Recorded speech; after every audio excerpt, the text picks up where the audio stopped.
The first item I'm supposed to respond to by way of answer is the role played by the Ministry of Health in clearing Jack Ma's Foundation COVID-19 supplies donation and other donations. Madam Chair, let me just say this, that following what you have just heard, the clearance of any government donations is in the hands of the Ministry of Transport, as has been indicated. And indeed, we confirm that as the ministry itself has indicated, it is true that that's what we got.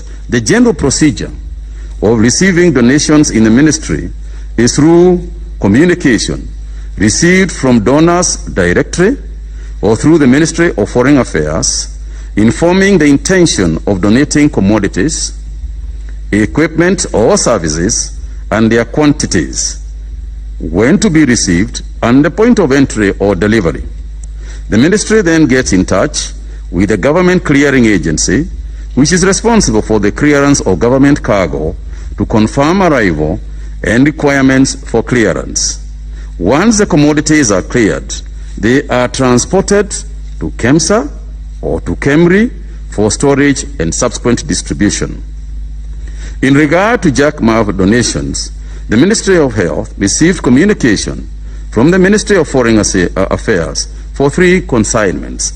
Those 3 consignments are in Annex 1 of this document. The second Jack Ma Foundation donation came in 2 consignments. The first consignment was received from the government clearing agency on the 15th of April and cleared and delivered to KEMSA on the same day. Annex 3 of the document here spells exactly how that happened. And as Kas Obure had indicated, that is precisely what happened. The second consignment was received from the government clearing agency on the 28th of May 2020 and delivered to KEMSA on the same day. The details of the consignment are in Annex 4. The third Jack Ma Foundation donation was received on the 24th of May 2020 and delivered to KEMSA on the same day. That is Annex 5.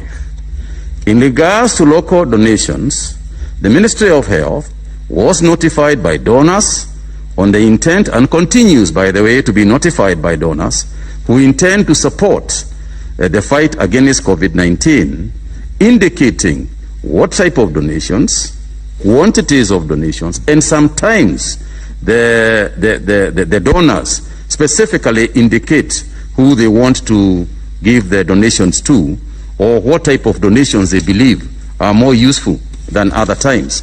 And since this is a donation, we sometimes confer with them and agree. If a donor wants to donate to a specific county, we have no issues with it. We receive and take as they donate.